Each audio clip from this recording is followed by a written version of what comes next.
You're watching the award-winning GHS-TV, a nationally recognized student television station.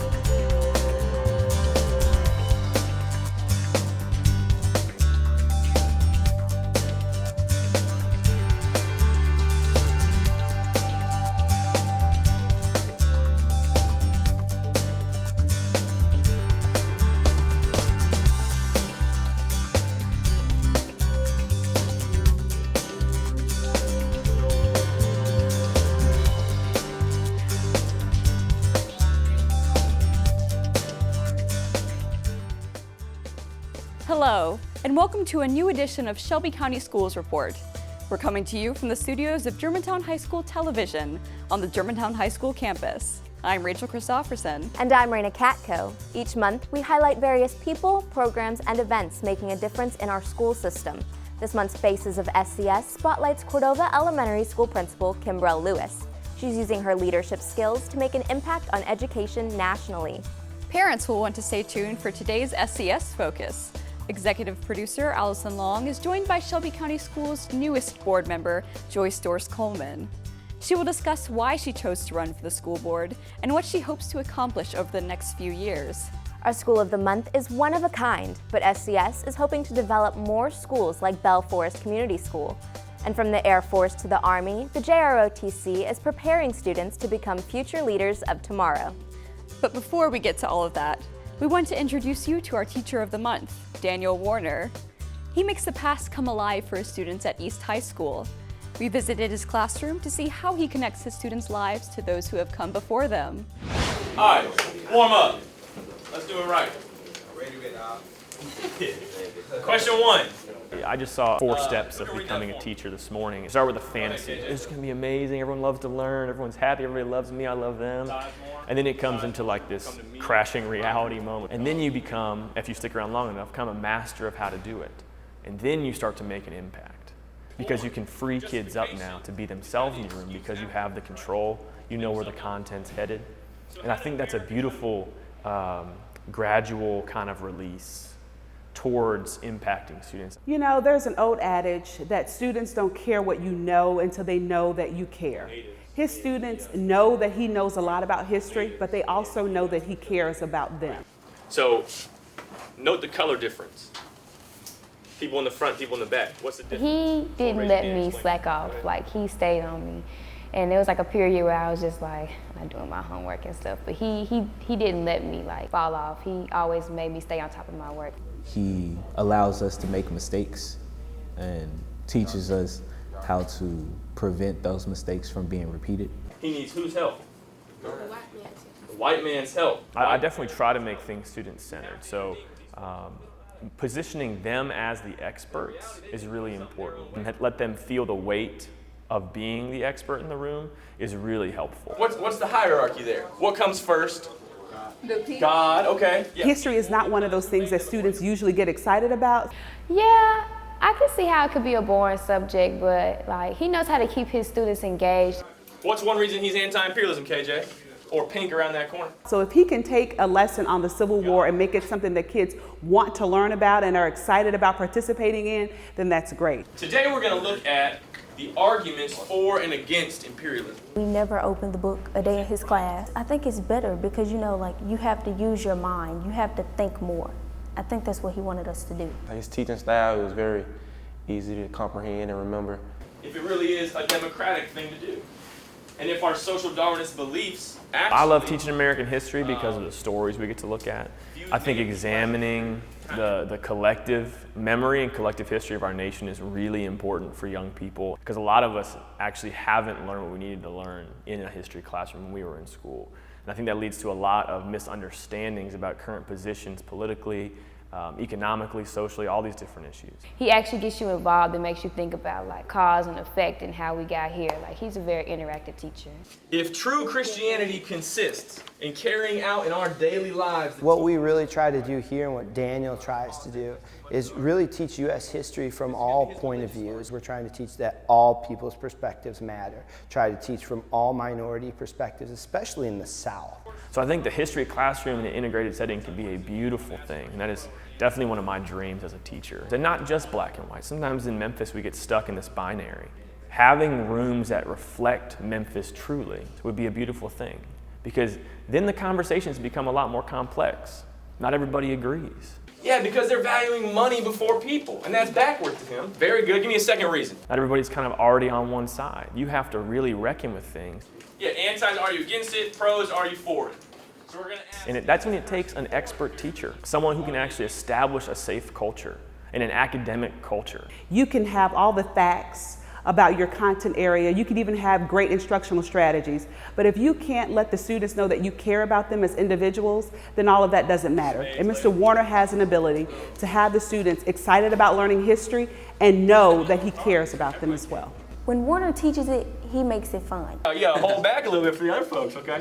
And because he's so young, like he's so close to our age, he's not like a strict teacher. Like, of course, like the students respect him and stuff. All right, I'm gonna put the music on about 30 more seconds. Finish it up. I'm really enjoying teaching right now and being in that space. I have planned to want to become a history teacher right after high school. So, thanks, Warner. W.E.B. Du Bois once said, "Education must not simply teach work, it must teach life." And that is the belief of Principal Kimberelle Lewis, who is spotlighted in this month's Faces of SCS. She leads Cordova Elementary School, which has grown from 725 students to nearly 900 over the 4 years she's been there. But that's not all. She's not only making an impact on the local level, Principal Lewis is on track to lead the National Organization of Principals. Thumbs up if you understand, thumbs down if you don't. Elementary school basically gives a base for a child's love for school. Their first experiences with school, their first experience with the principal or teachers. And if it's a good experience, they're going to grow up to love school. And here we do that for the kids. I believe being an educator is a calling.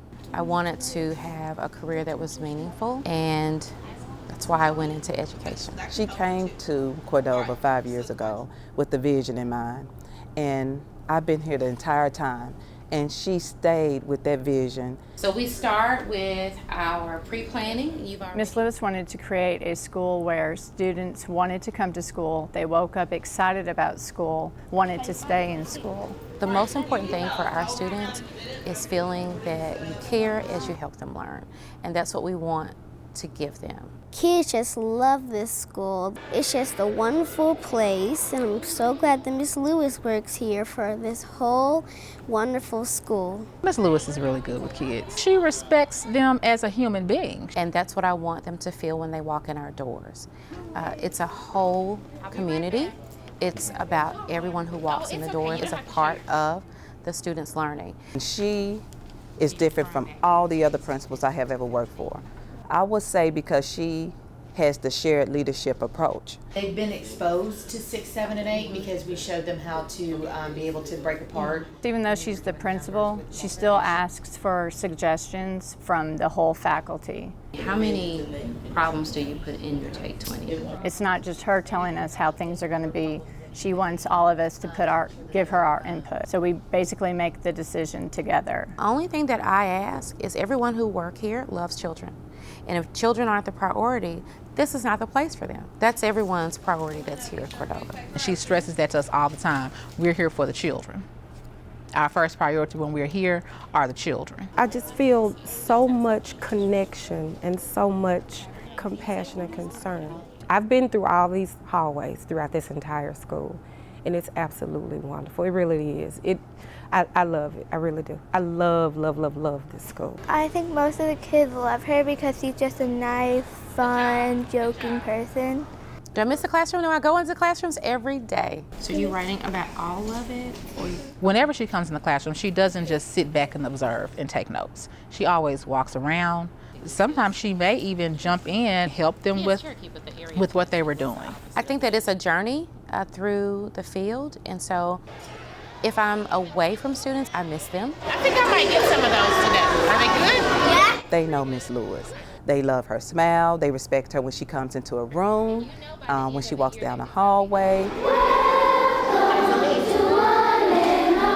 Principal Lewis is our vice president of our association, and I wanted to have an opportunity to see her school and her children and meet the staff as she continues to work towards the presidency. You guys, I'm so excited to be at your school today, and it's so nice to be with your principal, and I'm looking forward to seeing all the wonderful things that are going on here. I have been a part of NASP since I was an assistant principal, so going back to 2006. And I was very fortunate to have mentors that made sure that I was a part of the association. She would have had competition from every principal in every corner of the nation. So for her to be elected is really a testament, I think, to the quality of administrators here in the greater Memphis. I love your school. It is such a wonderful school. You have wonderful teachers and a wonderful principal, right? I would say you could not make a better choice than to bring your child to Cordova Elementary. Now here's GHS-TV executive producer Allison Long with this month's SDS Focus. In August, 2 new board members were elected to the Shelby County School Board. We are excited to have one of them with us today. Joyce Dorse Coleman was a longtime parent volunteer in schools before she decided to run for office. She now represents District 9. Thank you for joining us. Thank you for having me today. So in preparation with talking with you, there was a lot of information that I came across, and there could be so many things that we could discuss. I almost don't know where to start, but I think that maybe we should start at the beginning. So if you can tell us about your ties to Memphis and Shelby County Schools. I'm a lifelong Memphian. I've been here all of my life. I graduated from Melrose High School. I went to Willow Oaks Elementary School. I went to Sherwood Middle School. Well, it was Sherwood Junior High and Richland Junior High. And like I said, I graduated from Melrose High School. I had 7 children that all graduated from Memphis City and Shelby County Schools. I have 7 grandchildren that are a part now of the Shelby County Schools. My oldest will graduate this year from Overton High School, and they're all scattered out throughout the school system. And I love Memphis. I've been actively involved for years. When my oldest was a part of it, I started PTO then, PTA, and I've been involved for almost like 30 years as a part of the school system. As you mentioned, you were involved with PTAs and PTOs and probably multiple schools. Yes. But you took on a charge of organizing volunteers to help with Dunbar Elementary. If you could tell us about what you did for that school. A couple of years ago, some may know, Dunbar was on the list to be closed. They were thinking about closing our dear school, and we just didn't want our school closed. There was a community school, a neighborhood school, and if they had closed the school, the children would have had like 2 miles to go to get to other schools. No disrespect to those schools. We loved the schools that they were going to send them to. But that was a neighborhood school, and we wanted to keep our school in our neighborhood, keep it open. So we organized, we rallied, and we went to the superintendent. He saw us several times, and we had different meetings and different events, and we had a month long where everybody wore purple and just different things. We had, if we had anything, we brought busloads of people to the board meetings. Anything we could do to let them know how precious Dunbar was to us.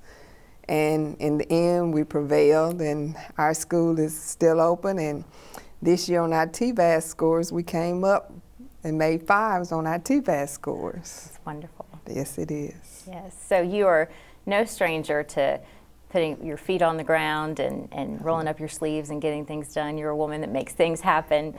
Can you tell us how you see your role now on the school board and some goals that you have? I can see myself, I can see it from both sides. You know, I'm the parent that's been out there, so when a parent comes and says they have this issue or that problem, I can empathize with them because I know what it feels like to be a parent that may not know where to turn to or may not feel like they know who to go to for an answer. That I'm somebody that was once that parent. So they have somebody now that they can say, she looks like me, she talks like me, she walks like me. This is somebody that I can go to that can relate to what I'm going through. And as far as being involved, I've been doing it for 3 weeks now, and it's a lot different being inside than it is on the inside, on the outside looking in. It's a big difference. And some of the things that, you know, we think is just cut and dry, it's not. It's a lot of steps, it's a lot of procedures that you have to go through just to get one thing accomplished. And now I know that, so, you know, people can say, well, they should have passed this, or we should have that done by now. It's not as easy as just signing a piece of paper. You have procedures that you have to follow to get anything passed, you know, taken care of and done. So I want people to know that we are working. We're not just sitting there twiddling our thumbs, or I've heard several times we just be there on our phones. We're not just there on our phones. We are working, and we are doing things to make our school system better daily. As parents and students and staff members are watching this television show, what advice would you give them to get involved in some things that they could do to help Shelby County Schools? I want the parents to be involved. These are our children. Get involved in what's going on in the school system. For the teachers, I think Shelby County Schools has got the best teachers there are. I mean, they put up with a lot, they endure a lot. And not just the teachers, you know, a lot of times we say the teachers, but the financial secretaries, the general office secretaries, the custodian workers, the cafeteria workers. It takes all of these working together, TAs, everybody. From the first person you see when you walk into a school, everybody in that school building, if one person is not working together, it affects our babies. So you know, it takes all of us working together to make it a success for our children and make it a happy school system. And we have to do that to make it what we need and what we want for our children to succeed. Yes. Well, if we met a year from now and you had a chance to look back over your first year on the school board, what are some things that you would like to say you saw happen? We are starting to work. There's been a big issue about Melrose High School and the zoning issue, and someone has brought that to our attention, and we are starting to work on that. And I said I wanted to be actively involved in all of the schools that I represent, and I'm going to do that. I'm going to do that. I'm going to pop up at PTO meetings. I'm going to have coffee with the principal and the staff. Whatever I can do, I don't want it to be just said that I'm only out here on election. I want to be there. If nobody else, when the crossing guard can't be there, if I can be there, I want to be there. You know, if nobody else is there in the afternoon to hug the children as they're leaving school, I want to be there. I am going to be a hands-on school board member. It's important to me. Yes, yes, you can tell. And I appreciate your heart and I appreciate your time for coming here, and I wish you the best of luck. Thank you so much. Can't wait to see all that happens. Thank you. Now, here's Raina Katko with our School of the Month. While it takes a village to raise a child, it also takes a community to raise a school. That's the idea behind transformational community schools. While the concept is not new, it's new to Tennessee. Here in Shelby County, Belle Forest Community School is the model, and it's been so successful, SDS is expanding the community school approach with the goal of 15 community schools in the next 3 years. I visited Belle Forest to see how the community school model works.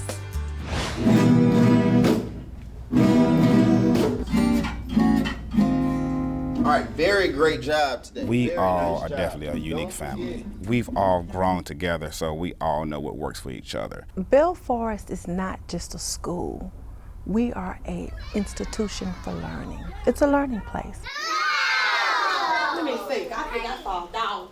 It wasn't no dog. It was just dead and seed. And we consider our school the best school in the nation, so we want to make sure that with it we're offering everything. A community school is all about working from the inside out. We believe here at Belle Forest that community is family, and everyone in family works together to build and help the family grow. Family is a building block of the community, basically. So if we can help out the families, then our students will be better. So make sure you do the circle and the line. We, of course, have school adopters and we have special programs to support our students, but we make it a clear focus and a purpose to ensure that our students are able to go out into the community and help service the community. Absolutely. We take the further initiative to let the parents know this is available for you as well, not just your student. We want to make sure that they're equipped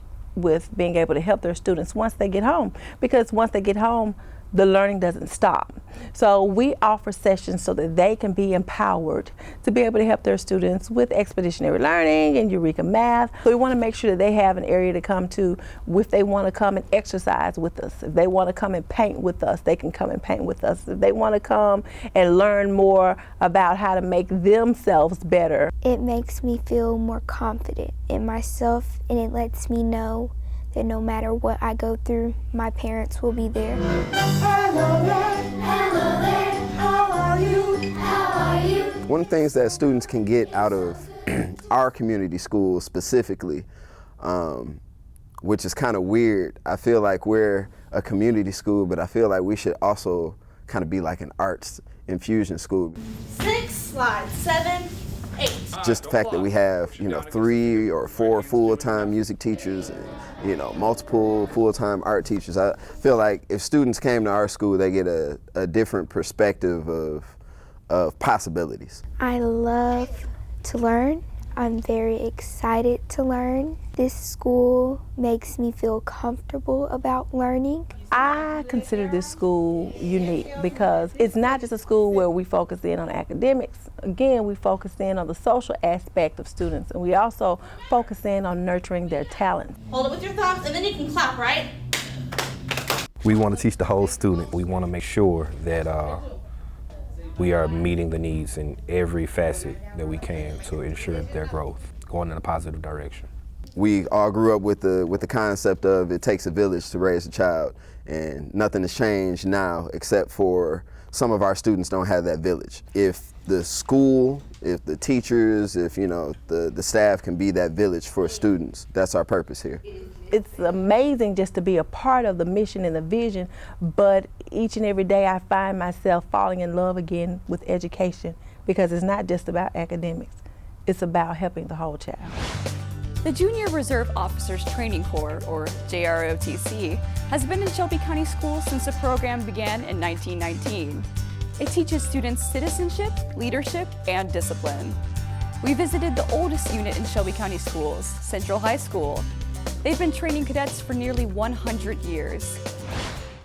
Class, attention. Warrior strong. Recite the JRTC cadet creed. I am an Army Junior ROTC cadet. I will always conduct myself to bring credit to my family, country, school, and corps cadets. I am loyal and patriotic. War Department realized that there's a necessity to begin to educate high school students on the global picture and the service to nation. That brought on the establishment of the Junior ROTC program. The first 2 programs established in Memphis in 1919 were Central High School and Memphis Technical High School. Present arms.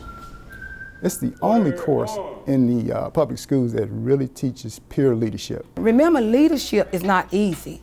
I teach them how to be a leader, how to communicate, how to earn the respect of your peers here. It doesn't say Gigler, it just says Belle. Just put it there. We want to prepare kids for any career that they want to. And of course, if they do seek to serve the nation, JRTC is an excellent program to prepare them for that. One normal step, not one of those giant steps that you're not trying to keep up with them. I'd always wanted to be in the military. I wanted to join the military, and I'm going to join the military. We do enhance students with the skills if they desire to go on to become soldiers or sailors. We do give them the additional skills that will make that transition. We're not a recruiting tool for the armed forces. We're strictly a leadership program. That's what Junior ROTC is about. That's what makes it so unique. We teach them what leadership is. We teach them the history of leadership. It also teaches them about citizenship, responsibilities of citizenship, and sit there and take pride in being a U.S. citizen and pride in their country. I am an Army Junior ROTC cadet. I will always conduct myself to bring credit to my family, country, school, and the Corps of Cadets. Junior ROTC is available for 4 years. If you take us for 2 years, it takes the place of lifetime wellness. If you take us for 3 years, it takes the place of U.S. government, which is a core class. And if you take us for 3 years, it also takes the place of finance, because we teach that too. Take it off on the back, just squeeze it together a little bit. It tightens it up. One of our strongest tools is the wearing of the uniform. This teaches the kids how to have respect for the uniform, how to have respect for the nation. Make sure your beret is molded. Make sure you have the correct hairstyle to where you can put your beret on. Some kids, when they first get into the program, they're like, oh, wow, you know, I don't like people telling me what to do. Freshman year I come in, I didn't like it at all. But after a while, some of the kids, you know, they get into the program, they understand it, and they enjoy it. No, it was not that bad. It's actually pretty fun. Like right now, I'm on 4 teams, a captain on 1. Second squad, attention. This is an easy class. It's not hard to fail, but it's not super hard to pass either. If you know what you're doing and you want to be here and you actually put in the effort, you'll pass with flying colors. I know with the Tennessee National Guard, they'll pay for everything. So we can find out. So that way you have more options if you're dead set on becoming a Marine. If I had to describe the instructors, they're not just a regular teacher. They're someone with a mission, a passion to serve kids. I'm a product of the JROTC myself. I graduated from Hillcrest High School. I led 3. I did 3 years there in the ROTC program there. So I wanted to come back and give back to the program. I could have retired and stayed at home and did nothing, but I said I really wanted to do this. Now you ready for that sergeant now, huh? Be in charge, huh? I'm loving it, and I've been teaching now for 16 years. I feel like we're very successful here in Shelby County Schools. They have like 178 school waiting lists, something along that line, maybe even more. Schools all across America want Junior ROTC. It should be treated more like an honors program because of these leadership skills that they pick up from 9th through 12th grade. You know, it can really catapult them forward and they become an immediate impact in community, state, and the nation. If you'd like to know more about the schools and programs you saw on today's show, check us out on the web at scsk12.org. On behalf of everyone here at Germantown High School Television and Shelby County Schools, thank you for watching today's program. We'll see you next time on Shelby County Schools Report.